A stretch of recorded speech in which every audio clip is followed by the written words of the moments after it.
good afternoon, good evening, whatever it is that may be for you all. Good to see you tonight. We're doing a special edition of Space Fam, sort of, as I welcome on the CEO of OPT Telescopes, Radian Telescopes. What other, telescope companies do you own and things do you do? There's like a group of things. If there's a thing that looks at the sky in some way, Dustin has his hands in it or is going to build it. Yeah. Live and breathe telescopes all day, every day, and that's the whole team at OPT, man. But Radian is the project that obviously you and I have been talking about for so long. You mean you owned one of these scopes technically before they existed. Not sure how we pulled that off, but yeah, I mean it's exciting. I've been probably more excited about this than you have. Because it's your first scope. It's such a big deal. I mean, you're always talking astronomy, and you're so committed to it. I don't know how you have the energy. You're a juggernaut, man. But yeah, being able to make this your first telescope, your first imaging telescope, was a big deal to us, and I'm excited to see you open it up.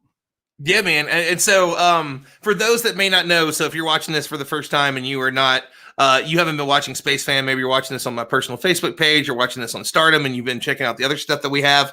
I have a show that I do. We got some great comments coming in. I definitely want to get to all of our friends there. We got some friendly faces popping up.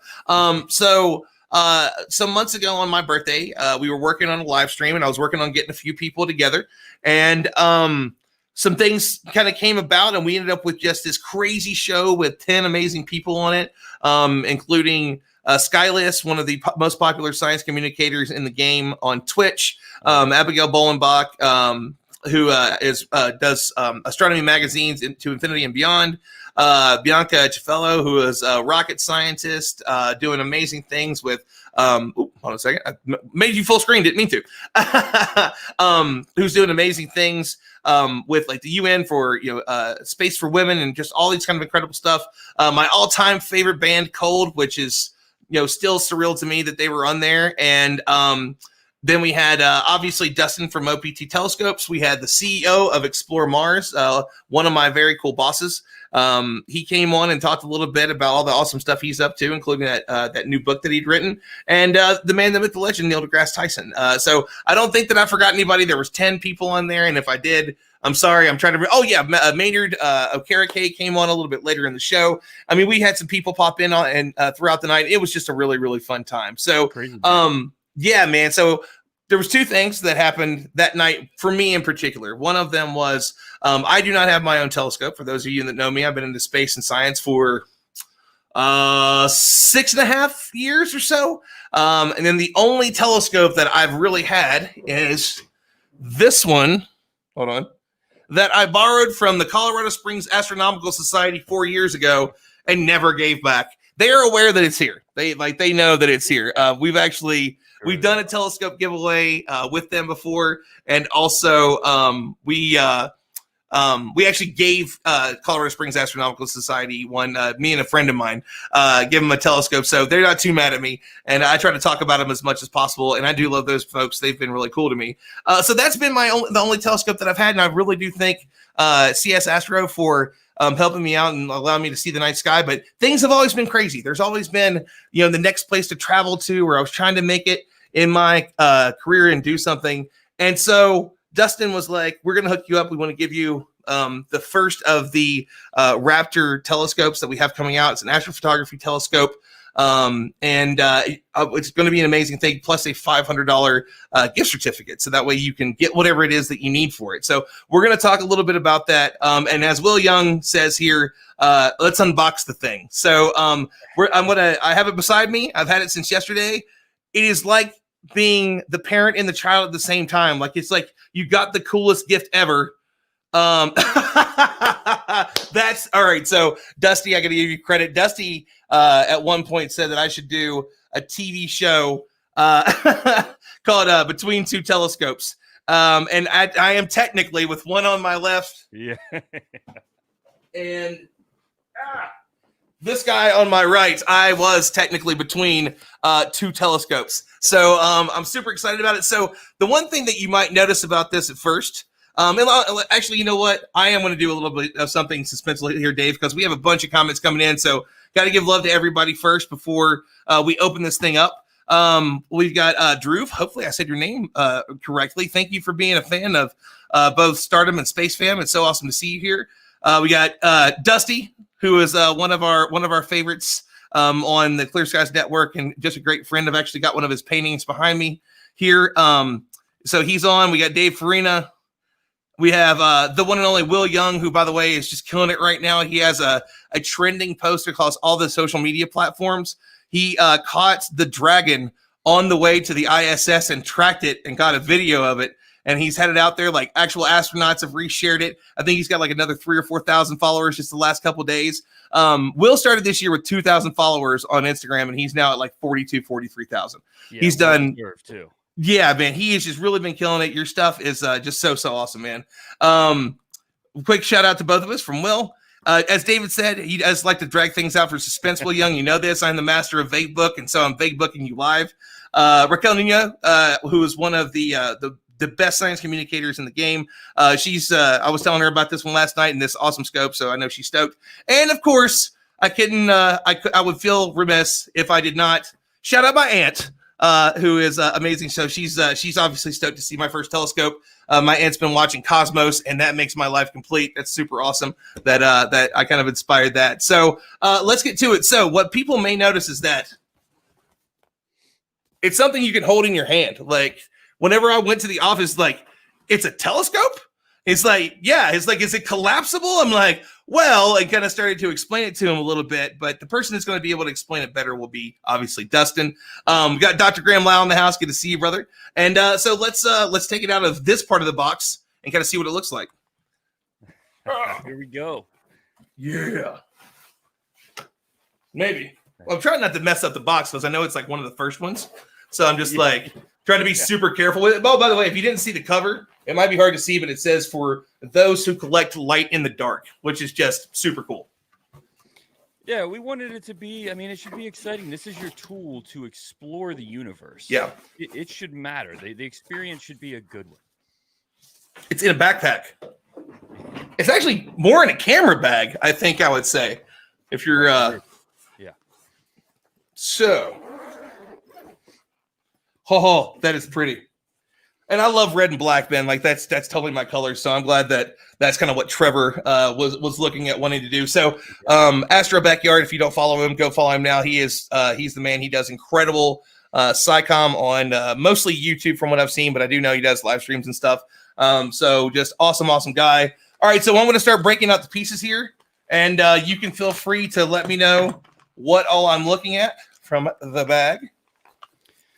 Sure. Yeah. And Trevor was the one responsible for the entire look of this, and of course the awesome quote. That quote is amazing. I love it. He put that on the front of the boxes. But yeah, we partnered with Trevor Jones for this scope, and this is his baby, man. Every time we talk about it, I think both of us just sit there with chills. Love this thing. Yeah. Poured our heart and souls into it. But that is the entire telescope, and that is the magic of astro imaging. Is that you're not dependent on the 1/60th of a second exposure, I say exposure in quotes, of your eyeball.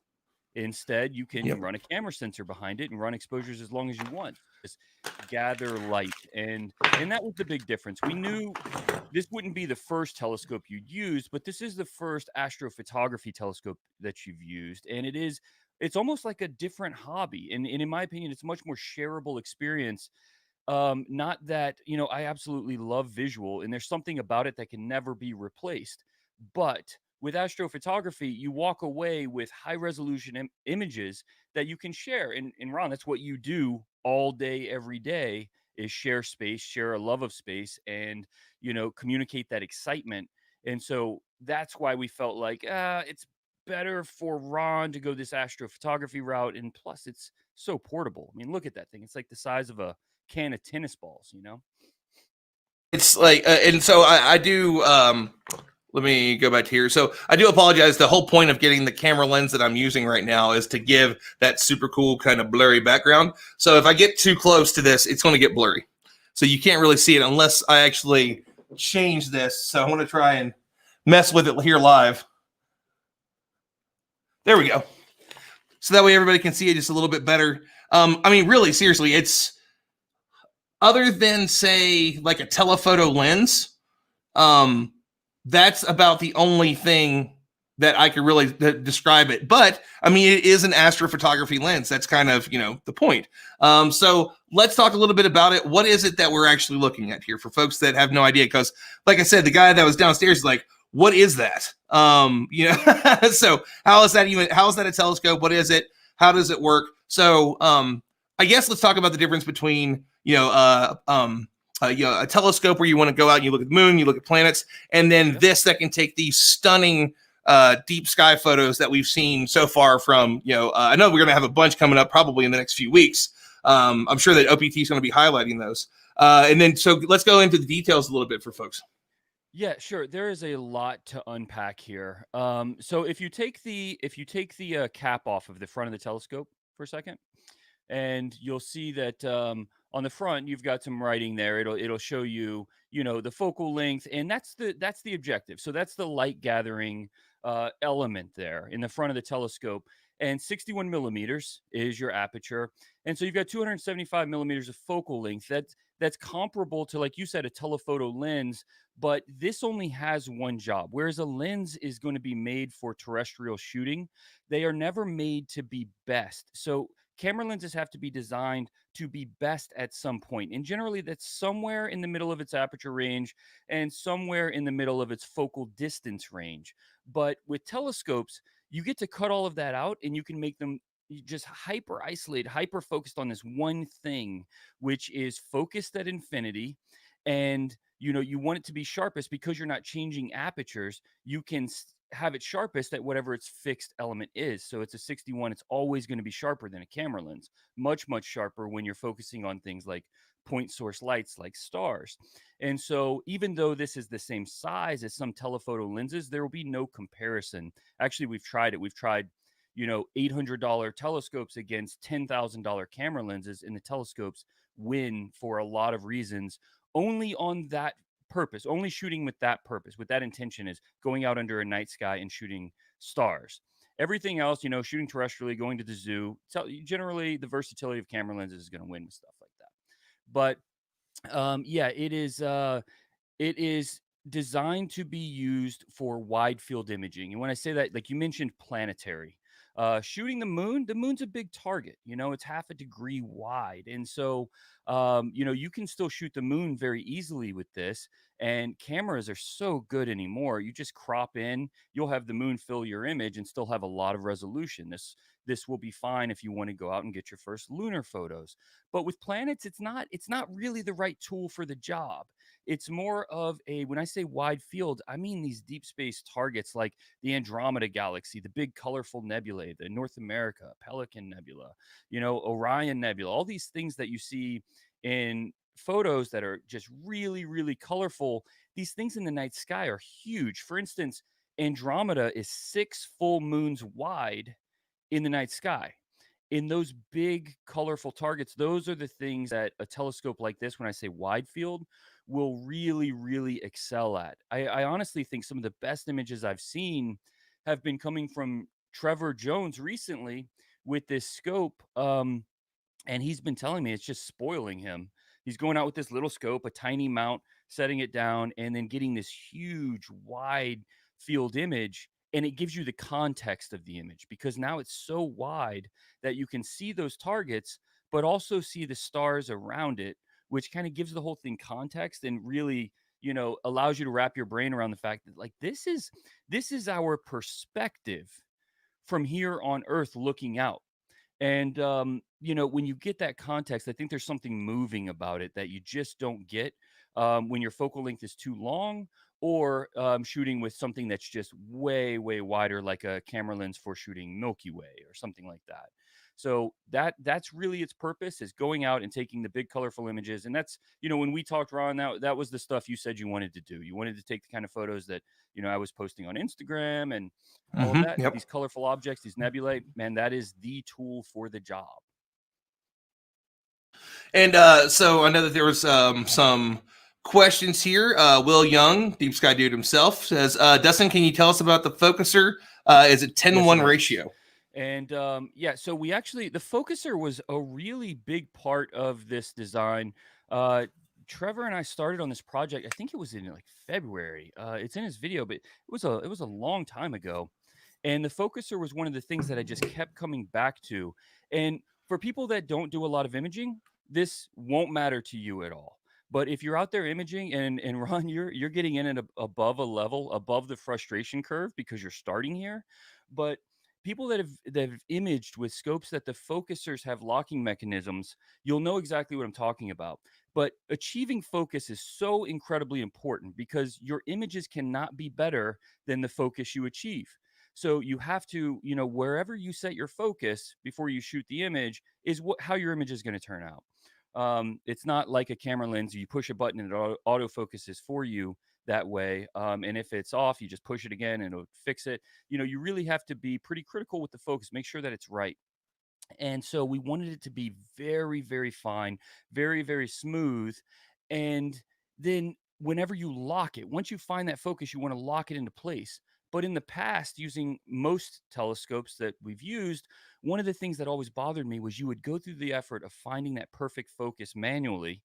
And then when you lock the screw would wedge between either the rack or one of the other mechanisms and slightly move the focuser.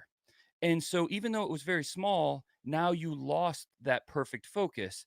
And it was one of those things where I was always hesitant. Well, do I just not lock it? But then the focuser, if you don't lock the focuser, the weight of the camera will pull it out as it moves and slip. And so we really wanted to have this no slip mechanism with a lock that as it turned would not move the focuser at all. And so that took a little bit of time, but it turned out beautifully. I mean, as you turn that focuser on, you'll see what I mean, but it's just absolutely just butter. You can almost not even feel the thing moving as it racks in and out. I'm still a little bit out of focus here, but I'm trying to figure out exactly where it is. Nice. To like try and get it to where something's in focus, either me or it. So there's me. So let's go to it. That's my water bottle. Hello, water. Yeah. It's a little further away than I thought that it was. Hold on. Raw and learning focus. Well, it's funny because I'm literally on the focuser, right? So there we go. So that way you kind of see it there. And I mean, it is. It's like it's silky smooth for sure. So yeah. So the focuser is the two knobs in the back. Two knobs in the back. These two. Yep, that's it. So the big knob is your course adjustment. So as you rack that one direction, you'll see the whole back end of the telescope come out.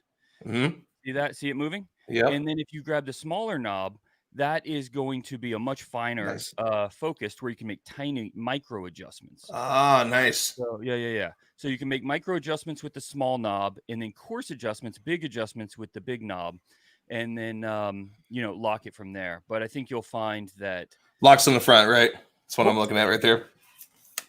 Actually, the lock is still in the box. We still have a lot of things in that box. Yeah. I was gonna say there's a whole box to the right of me, folks. So I mean, if it's, I haven't gone to.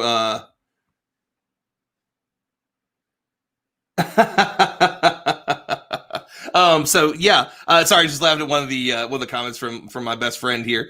So Will said he can't wait to see my first picks of M42. I mean, if I want to go for a first target, and this is great with Nebula, then I absolutely then I got to go for the Helix first. I mean, that's Cosmos is the one that did it. So would this be good for the Helix Nebula? Is that I'm still when it comes to shooting things, I'm not entirely sure. Would I be able? Well, one, is Helix even up right now? And then two, would I be able to capture it with this? You can absolutely capture the Helix with this.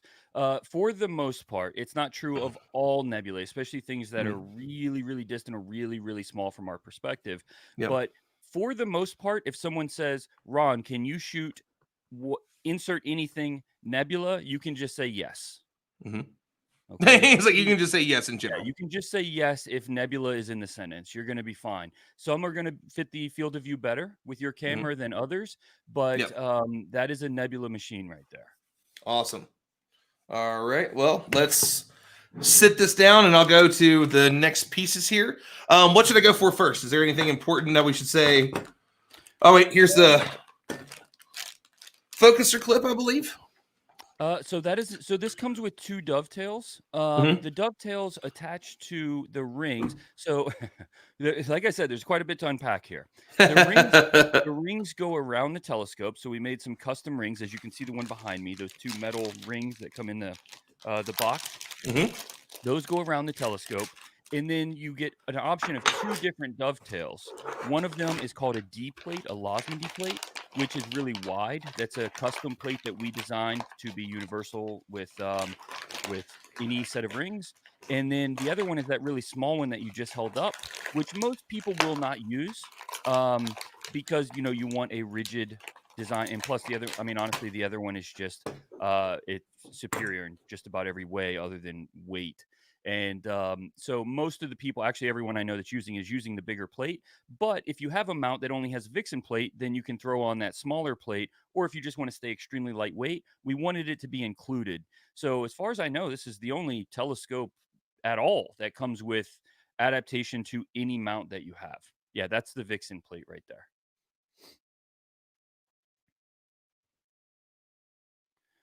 And then in the white box is the bigger plate. So that's a bigger dovetail, which does the same thing. It just works with, generally the larger mounts, or mounts that have a D style saddle is what it's called.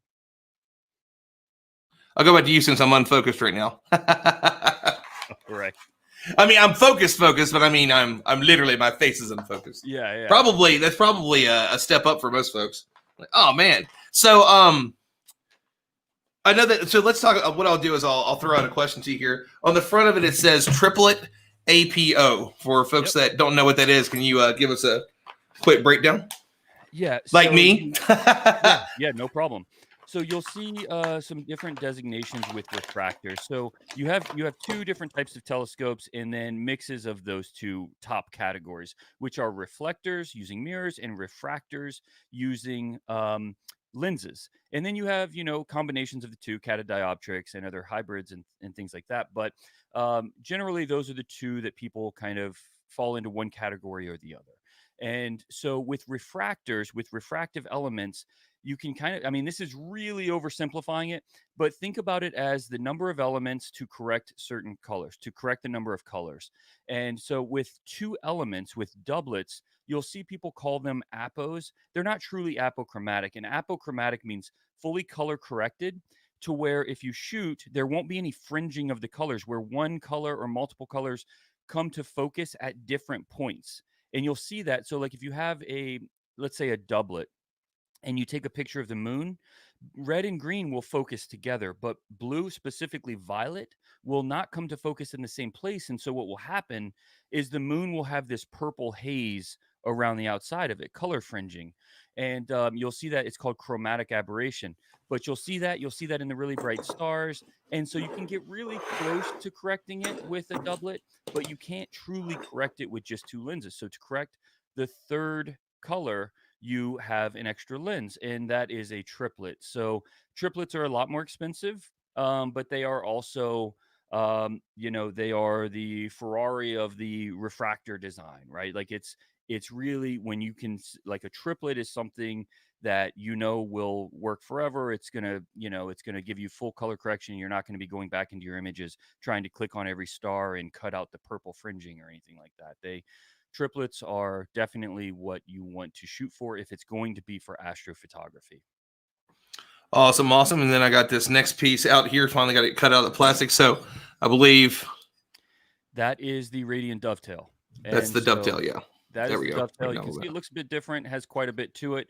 That was one we had an astrophysicist come in and design. Actually, one of the owners of SpaceFab, the satellite company, came in to design that, Nice. and we measured every set of rings in existence in the building to come up mathematically with a dovetail, that pattern that would fit everything. And this fits everything minus Takahashi clamshells, just because they use a very, very odd pattern. We'd have to cut into it. So this fits everything. So that way, if because dovetails are relatively expensive, if you have one, you don't have to go buy a new dovetail every time you buy a new telescope or a new set of rings or anything like that. We wanted just a one and done solution, and that's exactly what that is. Nice. All right. So you were talking about the rings a little bit earlier, so we'll kind of go to that for folks here. So this project, this was my baby. Yeah, a lot of without sleep over these things. So what are they one more time? So those go around the telescope, mm-hmm. and they essentially form a cage around the telescope so that you can mount things to the telescope, because you can't just drill directly into the tube, right? Yeah. So if you have those on the telescope, you can see how they have mounting holes in them. Then you can put the dovetail on it. You can put a little microcomputer like a Raspberry Pi on it, a guide scope. You can put anything you want. Astrophotographers, and I promise you, you're no different. This is why we gave you the $500 credit to OPT, is because you are going to accessorize it. Yeah. For sure. Yeah. And so that's what that's for. And if you hold one up, I'll kind of show you what's so different about it. This looks like a really small thing. It's not. It's not. I countless hours went into this. So we redesigned the rings. Literally, the idea was, when we had our Radian meeting with it, it was start over. We don't care how it was done 150 years ago.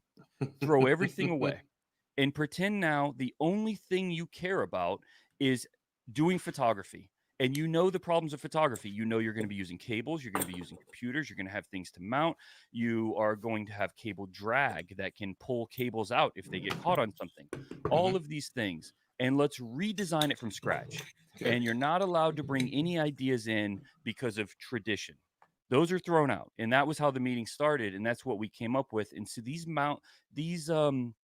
tunable rings, if you look at the inside, the first thing that happened was, I hate cables with a passion. Okay. Right? I hate when they hang off of everything. I hate them when they're around my computer. I just hate cables in general. And astrophotographers, cables are a nightmare. Yeah. And so what we did is, you see those 4 slots inside the rings. You'll see that on the outside of the rings, you have all the mounting brackets or mounting holes. But on the inside of the rings, you actually have 4 cutouts. So if you turn the rings facing, you see those 4 cutouts there on the inside of the ring. So if you close it into a circle, and then where the telescope sits on the inside, you can see how there's 4 little notches, basically at the corners. Or there you go. I see it here. Yeah. So those are designed for a cable to sit in and run underneath the telescope and stay fixed, so that they can't sag outside of the telescope and get caught on anything. Nice. Right? So they just run between the telescope and the ring. So they're just part of the system. You never have to take them off. Yeah. The next thing was, that is a 2-stage locking mechanism that does not have a knob. And that seems like a simple task. It wasn't. So it has no knob on the outside of this thing. So the first stage of locking allows the telescope to still rotate freely, so that you can position the camera, everything you need to make sure that it doesn't run into the mount. The second stage actually locks it down and allows it to have no flexure, so it doesn't move once it's set in. And the clamp itself, the thing that holds it shut, you see there's actually drilled holes in it, so even that surface is mountable. You can put anything you want on that surface. And so literally every surface on these rings, you can mount different accessories to. There's not a single wasted surface. That's impressive, man. And it's still, something that's new to me. I'm not entirely sure what all it is that would be mounting to it, but I mean, that's I wouldn't even notice it, because again, this will be the first time I'm really dealing with the cables and everything. So we've got, that one there. All right. So we've got the first pieces. Let's go to, so this is the cap of reducer. Yeah, we put that on there because of the size of this scope, a lot of people will want it to be multi-purpose. And so that on the back, you can take that off, and then we sell a visual back for this that you can then turn this into a guide scope if you want. And nice. You have an ultra rigid guide scope for another telescope. So it was just a way for us to make it multi-purpose. So that cap is just there in case someone decides to take the reducer flattener off the back, that rear element. It's just a way to cap it and protect it. We just didn't want to put anything plastic in there, so we just put a metal cap. And then we've got the bolt kits, which are here. Yeah, so metric and standard. Just because, like I said, there's a lot of different stuff that people already own, and we didn't want them to have to run out and buy something else. Am I missing anything from the box so far? Yeah, you should still have quite a bit. So inside the box, you also have your cleaning. So it came with a Radian. It's a really high quality microfiber Hold cloth, on. and then inside that pocket. So those were kind of discovery. We didn't tell anybody we were going to put those in there. We just figured could be months later somebody goes digging through their laptop sleeve. But yeah, we hid some goodies in there. So I see the Radian. Well, I don't know if everybody else can see that. Yep, that's a Radian vinyl. So it's the push and peel kind, actually from our good friend Sarah Longcore in Australia. Nice. Yep. Sarah, that's awesome. Vinyls. And a little lunar calendar. It's a fridge magnet, but it tells you all of the darkest nights of the year for 2021 on when to use this telescope. That's awesome. That's a great idea. Would have never thought about that. Hold on. Let me put these here. I think. Wait a minute. So I noticed that this pops out in the front. Yep. So all of those do. Oh, really? Yep. Nice. You can reposition all of the padding in case you have different cameras or things you want to carry around. You can customize it.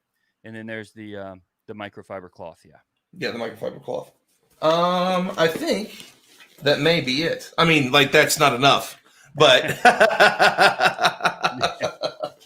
like it took us a half an hour to take out a telescope that's the size of my forearm and go over all the pieces. So that's kind of the first part of the discussion. So let me fix this a little bit. Let me put this away very carefully.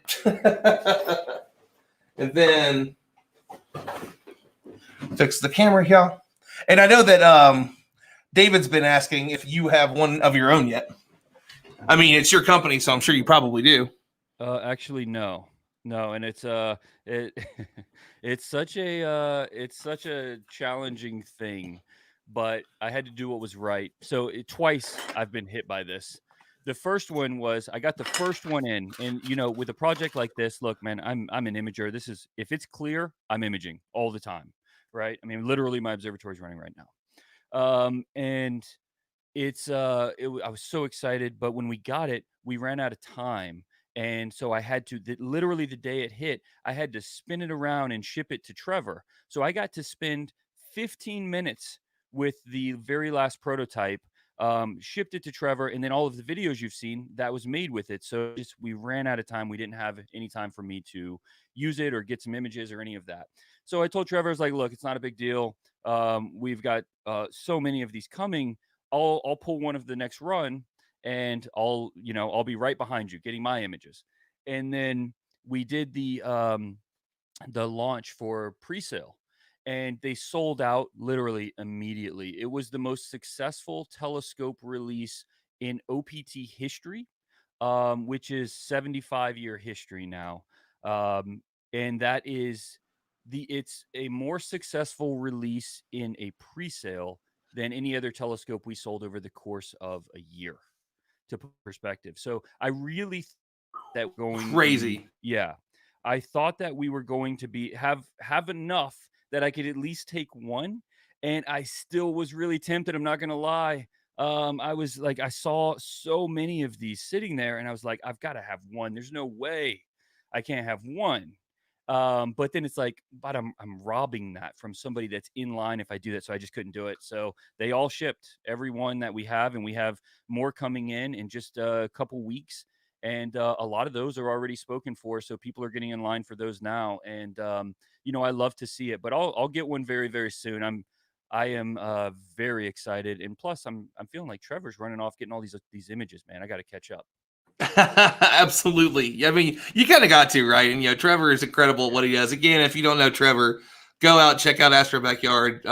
He's one of the so there's a lot of people doing high quality stuff on YouTube, but he reminds me a lot of those really impressive YouTubers that you see that are talking about photography. They have millions and millions of viewers. I have no doubt one day he's going to have like 5-10 million subscribers. I know he hasn't been doing it too long. Like, it's not like he's new to it, but also you give him some time, and like he is one of those guys. And we've got another one of our good friends on here. I was mentioning him earlier, Dave Farina, who just hit 1,000 subscribers on Cosmos Safari. Man, he spent absolutely.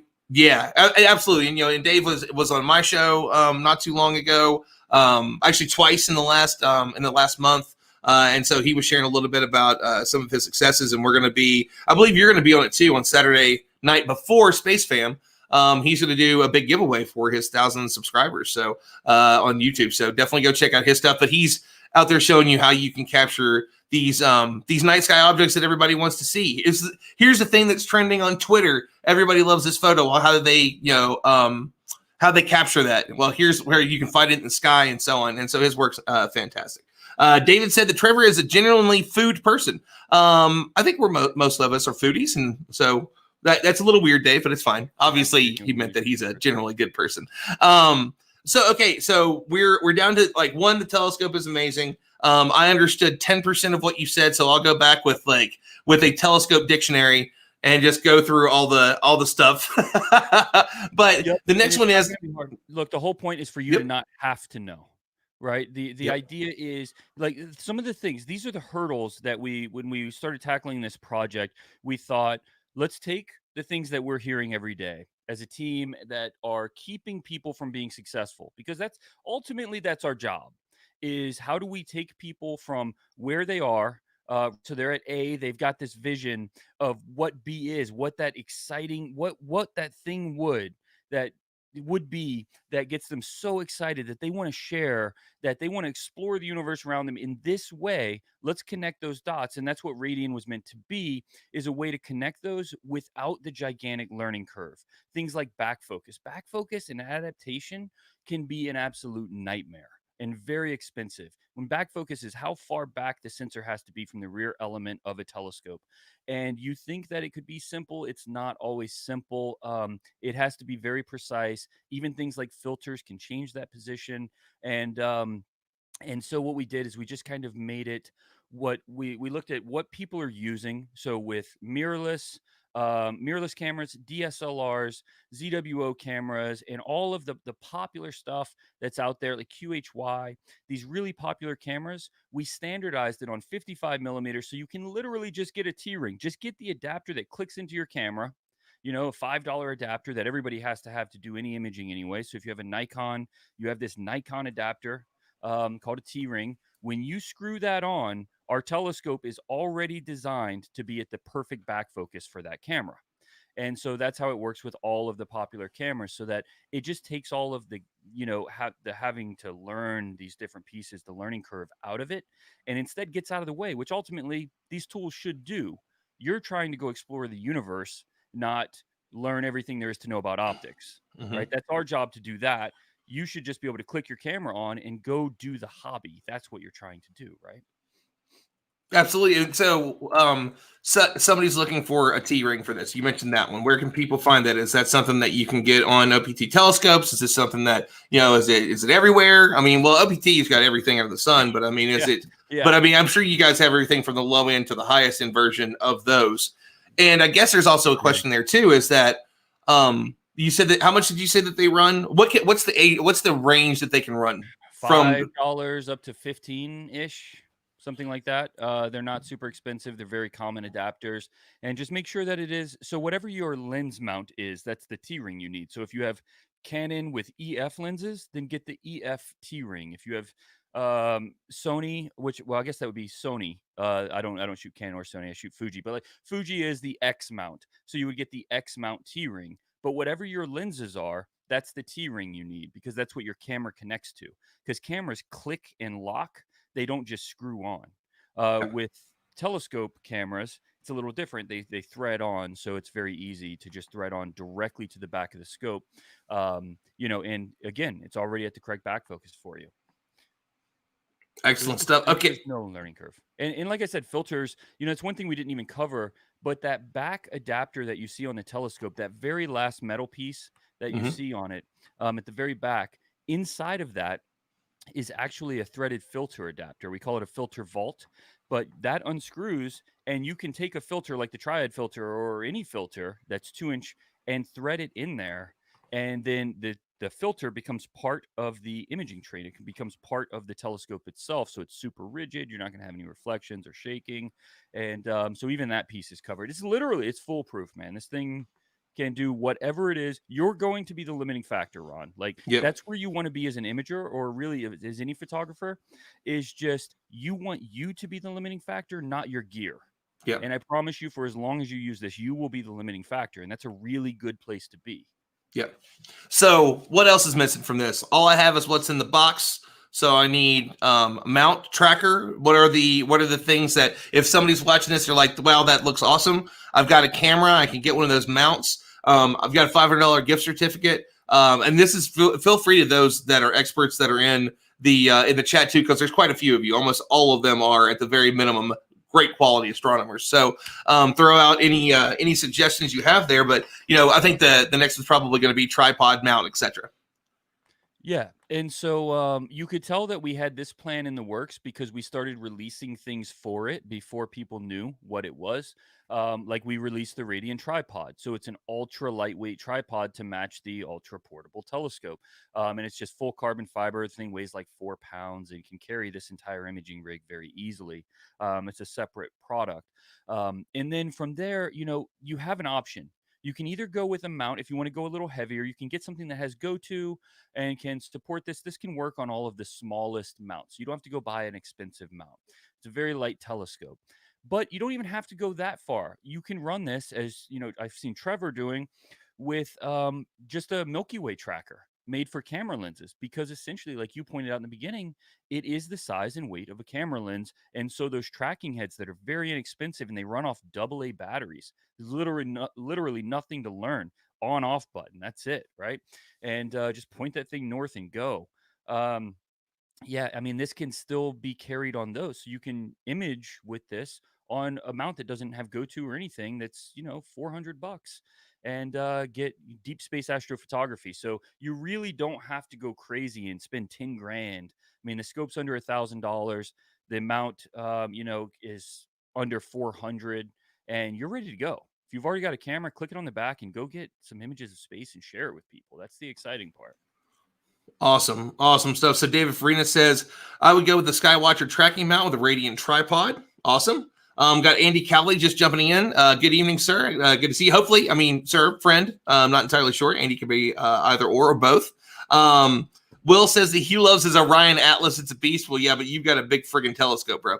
Orion Atlas is a very nice mount. Yeah. I mean, it's extreme overkill for this, but you could do the longest exposures you wanted. You could do an hour-long exposure with this, and it'd be great. So, yeah, you really can. You can put it on whatever you'd like to, and that's why we included both dovetails, because we knew that some people. I mean, this has already been sent down to Chile for a professional observatory. Just because they wanted really, really wide field with a full frame camera. So, I mean, this is already in, dozens of countries, man. It's pretty crazy to think how far this thing's already been out there. It has a lot of purposes. It's a great beginner scope, but it's also great for people that have been imaging forever.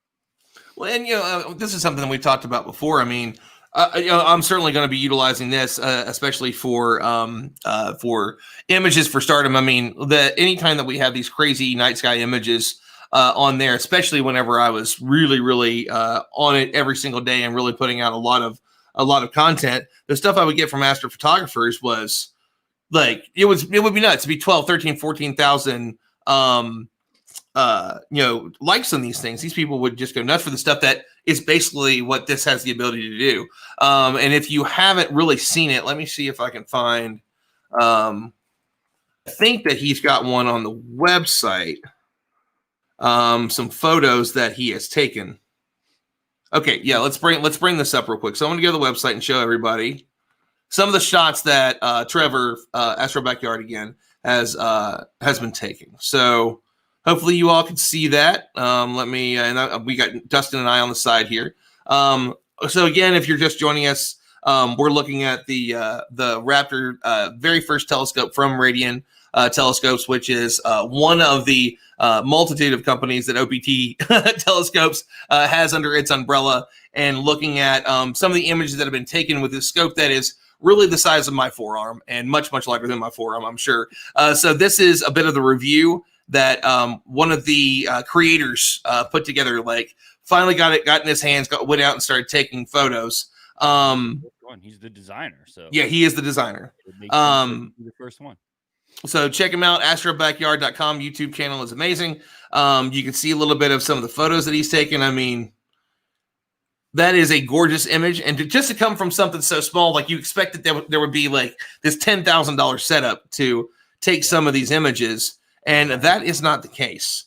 And again, if you want to get into, you're just starting. Hold on a second here. I think I actually went through. Wait a minute. Okay. I went back a little bit too far. So there we go. Here's some pictures of what he took of the. That's with the upgraded focuser. So we have an autofocuser option for it. That's what's hanging off the side there. But you can see how easy it is. I mean, it's very straightforward. There's those rings we were looking at, the dovetail connected to the bottom. Obviously, the focuser hanging off the side. So if you have that upgrade, then it is, just press a button, it'll focus for you. And then click. What's that one, Red? That focuser, it's a really high-end focus. We actually partnered with the one we sell most of our accessories to NASA with. And so their company's called Optech. And so we partnered with them to make that one. That one's $499. Okay. Yeah. So, and here, I don't think it's going to let me click on that one. But it'll maintain focus for you all night while you sleep. I mean, it's incredible. Look at that image, though. Yeah, but here we go. This is the actual image from Raptor. I apologize, everybody, for earlier. I'd actually backed up out of once I clicked the review. And so I'm not entirely sure that image that I showed you was one that he took with his camera. And the scope. This is absolutely an image that he took. That's amazing. Now, what's he looking at, post work here to really capture all this that we see? I mean, obviously there's the, so let's actually go over that. That's something that a lot of folks wouldn't know. Say that you're interested in getting, this telescope. Once you get the images off the camera, you're going to have to put them in software and then you're going to start really working on bringing out all the detail, color, and so on. Do you know what Trevor uses, and what do you use? I don't. I think Trevor uses Photoshop. I don't know really that for sure though. Yeah. I don't know that for sure, but I think he uses Photoshop. And then I use a program called PixInsight. But it's because I just like processing images very, very quickly. And so my whole process, I mean, you've seen it on the stream. It's like 5 minutes start to finish. I just like pushing a few buttons and then there's the image. It doesn't take very much. But Trevor, he was very honest about this entire project. And I really respected that about him. It was, it was very important from the beginning. He made it very clear that like authenticity is paramount here. Like it has to be exactly what it is he actually does, even if it means that something else could have technically given him an advantage. Like for instance, he did not use a cooled camera for these images. And most people that do a lot of astrophotography be like, that's crazy. You're trying to show like what this thing can do. Put the best camera you possibly can on it. And he used a great camera, but not a cooled camera. So you're going to have thermal noise build up in that. And then he didn't use a monochrome camera, which is another thing that people, that image. I use monochrome cameras for every image I take, just 99% of the images. And so I really thought that was awesome. He's like, well, I want to image the way I know that people are going to be, and with gear that I think that people will be using, and they're going to be using DSLRs and mirrorless cameras. So really, really cool. But those are true images from exactly the type of systems that people can go out and buy a camera at Best Buy and go take with it. Yeah, those are some lovely images. That's another one there of the Andromeda. We were talking about it earlier. Yeah. Because Raptor, and then he's got a Canon EOS RAW. So some of the key features. I mean, you can see how. I mean, it's beautiful. Like I know the lighting and everything here isn't set up for it right now, but it's lovely to look at and even touch. That's one of the reasons that I love that it's it's one of the things that Trevor mentions in this review too. That I flipped through a couple times. Is the importance of having, so whenever we were showing the ring earlier, what you can't see is, let me see if I can kind of bring it up at all. It's going to be really difficult to tell because of the way that I have this focus now. Maybe you can see it, but the padding inside of it is it's awesome. So that way, as you tighten it, it's just got that soft, felt, I'm not sure what it is, but it's, so that way you don't mess up the really gorgeous matte black that's on the scope that you can see here kind of in this photo. Let me get back over to this now. And this is kind of a breakdown of some of the stuff that we saw earlier tonight. Ultra portable astrophotography telescope, 275 millimeter focal length at f4.5. Anything that's on this list right now that we haven't discussed yet that's important to discuss? It can work with basically every camera that you like. It works with the DSLR that you have. I think you're actually doing this video with right now.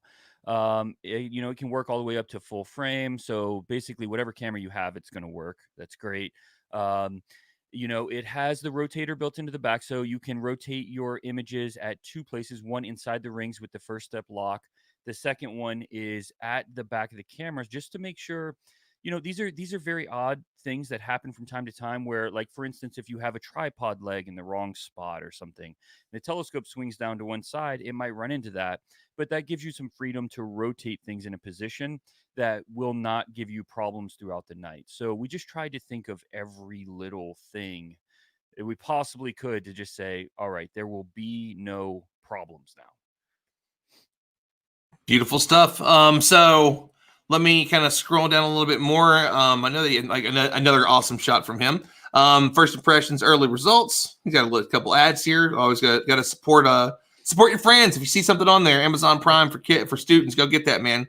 Help support the man. He's doing amazing work. His videos are incredible. But look at that.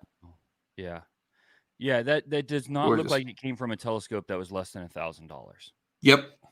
There's just no way, and look at it. I mean, that's with a Canon EOS RA on the Raptor, and you can see it mounted on that tiny mount that we were talking about. That was actually the mount that I was recommending you get, and I know Dave Farina just recommended to you too, the one he had up there. But I mean, it doesn't take much.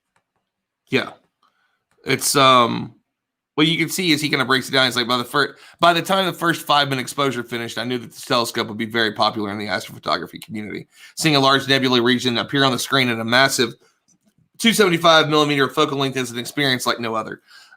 So I'm excited for that. I'm going to go over this one more than a few times. So I think this is a little bit of what you were talking about earlier, where he's got this one, and what's it attached to? What's the scope below it? Oh, yeah. So the one on the bottom is the Raptor, and the one above it is a second scope that guides the Raptor. So if the wind blows, or there's issues in the gearing, or just anything that happens where the tracking isn't perfect, that second telescope moves the mount. It takes control of the mount and moves it back to the area that it needs to be, so that you don't have any star trails in your image.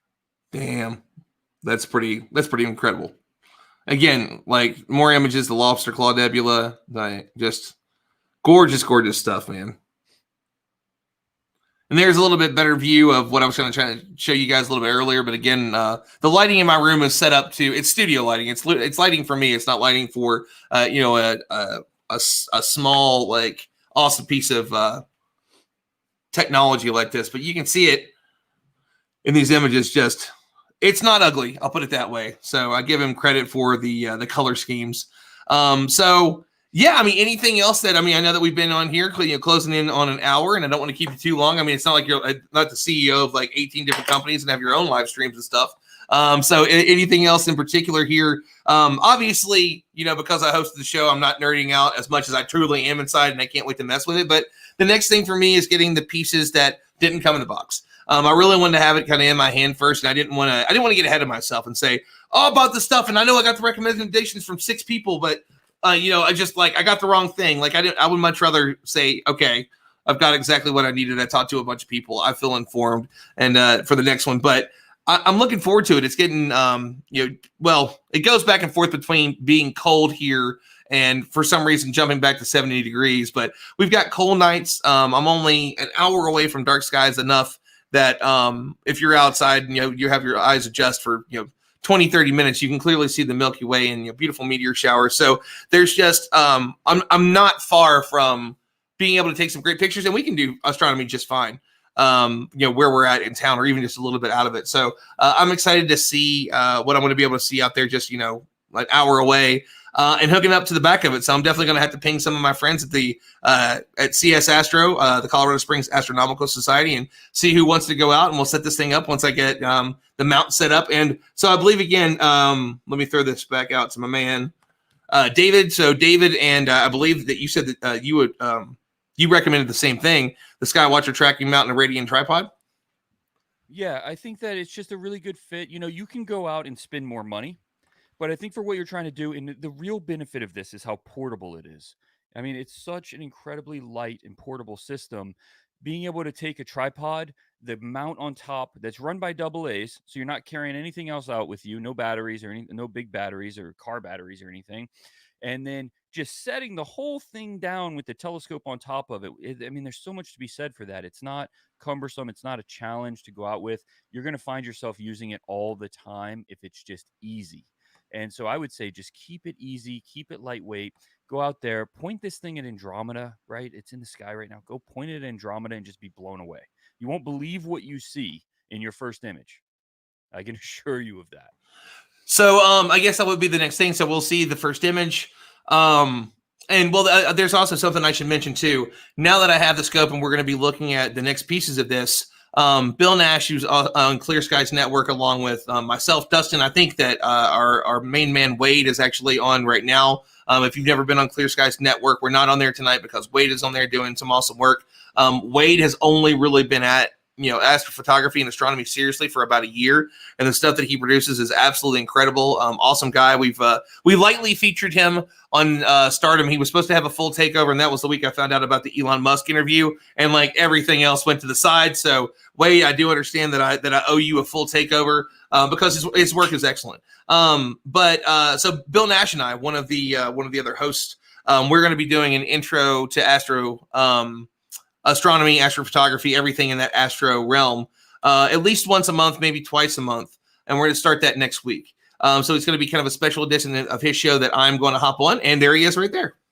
Bill Nash just popped in. And so he's kindly, I also got to give him a special thank you because Bill actually helped me with a problem I was having at work with OBS. Not once, but twice. So he is, even though it was a quick answer to a question, he had to go through some work to get those answers. And that's what counts is giving back that time. So he's doing it yet again. So he and I are going to sit down and go over some stuff. And I am, as I've told people over and over again, completely new to this. When I say this is my first scope, I mean, even though I have the one that's next to me, I've used it and I've played around with a bunch of telescopes. I have the interest in it until a year ago. I didn't have the nights to be able to go out. That just did not work for me because I was DJing, playing music. So this is really going to be a breakdown from the ground up. So you may need a dictionary, may need to Google some stuff, but we're going to learn along the way, and hopefully I can pick up a thing or 10 and share that all with you, and hopefully it will come out in my photos sooner rather than later. So just really excited over it. This has been a great chance to chat. Again, go check out twitch.tv/Clear Skies Network. That's where you can find Bill's show. It's Dustin when he's on. I know got a million things going on, but at least once a week. You're still streaming at least once a week, right? If not more. Twice a week. Yeah. Thursday and Fridays. I try to. I do get pulled in a lot of directions sometimes, but sure.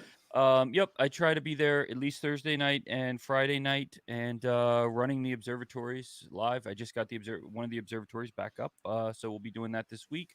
And yeah, and if you want more information on the Radian scopes, we just launched the video inside your box today. You should have received a little card that has a QR code on it, and if you scan that code, it takes you to a Radian page with with a full, we call it the Raptor rundown, but it is every detail of how to set things up, everything you need to know, so you don't have to guess. All of that stuff is on that video, and you just scan the code with your phone, and it'll take you there and walk you through the whole process. So that's the one the Mac put out today? That's the one Mac put out today, yeah. So in a moment, once we kind of wrap up some stuff here, I'll play that video so that way everybody can see it. So if you've got some questions, and some of you may have already went to order it, I can't say that I blame you. If I didn't have it, I might have right now. So it's about a 12.5-minute video. If you don't know Mac Murdoch, well, go check out everything Mac does. The light photography that he does, his astro stuff. He's incredible. Very smartly, Dustin snatched up him and Jeff came along at the same time, right? Yeah, man, our team is ridiculous. It's like it's almost not fair. I work with all my heroes, man. I really do. And every one of them, I'm like, these people are the best imagers out there. It's so ridiculous that they're all working together. But it's an incredible environment. And yeah, you're right, man. Mac is extremely talented. So is Rafal, the video guy. They are just, it works beautiful. You'll see in a minute. Yeah. And you can just tell that their passion for it comes out. Like there's no way to, fake that kind of excitement. They're just excited all the time. And it's awesome to be around, man. It's such a positive environment all the time. And I love it. And not only is it, it's not that you just hear that, from the boss and from everybody else. You hear that from all the people that go and hang out. If you watch Astro Backyard's video where they all go to hang out, it's awesome. You watch Kat Machen's video where she went and they hung out. It's awesome. Which, I mean, I think sometime around there is where her and Ian fell in love and just have like the greatest relationship in the world. He's like on the other side. He's in England. They're hanging out, drinking scotch, being awesome. I mean, it's so cool to see that. And again, I will never get over how mad I was that I was in Oceanside. I probably drove by the place and had no idea that it existed or what it was. And this is something I've been in for a while. This is not like this is a new company. It's been around for 75 years. And it's just like, there's like 10 people in that room. I mean, I'm like, we would have hung out the whole time. I probably wouldn't have left. I might have skipped Yuri's night and just stayed there. Great, but I'm looking forward to coming back out there, man. One, I can't wait to mess around with this. I cannot thank you and Jenny enough. I know it was between that, the $500 gift card, the $500 giveaway. Did anybody ever use it? The guy that won that? Did he ever use it? Do you know? Once the cards are given away, our marketing team handles it. So Jeff would know. I honestly don't know. I'm sure they did. I'm positive they did. But I was wondering, man. I was like, it's a cold fan who's like, this is super cool to have a $500 telescope, like, or a $500 thing for a telescope company when I don't have telescopes. I'm just here for the band. Right. It was a good night. That was super fun, and it was great, and I really cannot thank you all enough. And it's been a blast. I think we're on. I mean, okay, you know what's funny? You really want to crack up? It's been 3 months exactly since my birthday. I didn't even realize it was the 18th. So this is birthday plus 3. So I can't wait to get out there and start messing around with it and taking some photos and screwing up a whole lot and having a good time. So definitely join. Don't forget to join me Saturday night, Space Fam, Dustin Thursday, Friday night on Clear Skies Network, and then of course Bill Nash does his show on Monday. Wade's on right now. Is there a show? There's shows every night now, right? Just a minimum of one. Yeah. So just go check it out. You're always going to find something going on. Everything from the most complex stuff where you won't know what they're talking about. And I always say it sounds like it's been, Astro Roxy says, damn, that was 3 months ago. Yes, it was, my friend. It was 3 months ago already. Time flies when you're having fun. And it's been a exceedingly good year, especially with everything going on around it. Space has been one of those things that has just, it's helped us all move forward a little bit. It's just watching the rocket launches, being able to go out and do astronomy. It is the social distancing thing. Like, I can set up my telescope and you can be 10 feet away from me. And you guys lined up in the desert and did this earlier this year. There was like some friends that were close with each other, that've been around each other and stuff, but everybody's spread out and there's like 10 telescopes in the desert. And that's one of those things that you're in the desert. All you have to do is go, hey man, and somebody can hear you 6 miles away. Like, you don't have to be on top of each other in the desert. So again, wonderful conversation, Dustin. Anything else you want to share with everybody about OBT Radian before we head out? It was an exciting night that we did this. It was the night that we had Neil deGrasse Tyson on, there on the Twitch stream. And so I think, because he was part of the giveaway, he knew about the whole thing from that stream. I think you need to go get your first image and send it over to him, man. That's exactly what I'm going to do. I want to take one of the Helix, because that's the one that pops up on Cosmos at the beginning, and then the CS Carl's. Okay, so I did not know this. As many times as I watched that show, I had to figure it out from Sasha Sagan's awesome book. The CS pops up out of the center and then spreads out to say Cosmos, and I didn't even think about the CS as Carl Sagan. Like, that's a little nod to Carl. I didn't put that together either. I didn't either. And that's what's so killer about it. And the name of her book is wait on. Let me get it exactly right so that way people can check it out. Because there's so many Carl Sagan quotes, but she says it's called For Small Creatures Such as We.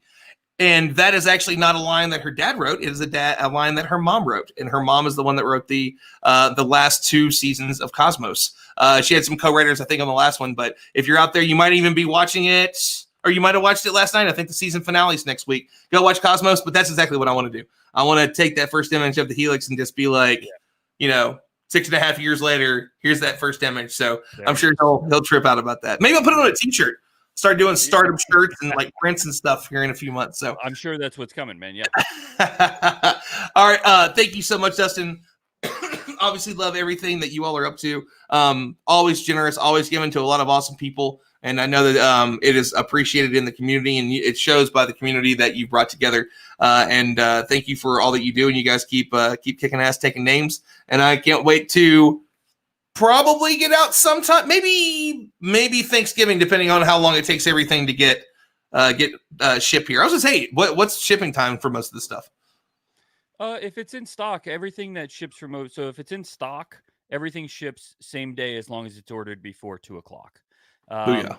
So yeah, it'd be same day. If you buy something that's out of stock, or if you buy 5 items and 4 of them are in stock, one's out of stock, that out of stock thing is going to just ship. It ships the same day that it comes in, is what happens. But it's if it's there, man, you'll have a tracking number that day. Awesome stuff. Well, thank you again. And so everybody go check out OPT telescopes. Go check out Radian telescopes. Go get you one of these. Tell us all about it. Tag us. Tag OPT telescopes on social media if you're taking pictures with this. Tag Stardom Space if you want to be featured. I'll happily feature any of our friends that are astrophotographers. Love to have you all featured on Stardom, especially on Instagram, and get you guys some more eyes on the awesome work that you do. And I can't wait to start doing it myself soon. So thank you, everybody, for joining us tonight, and we'll see you all on the next stream, Saturday, 8 p.m. Woo!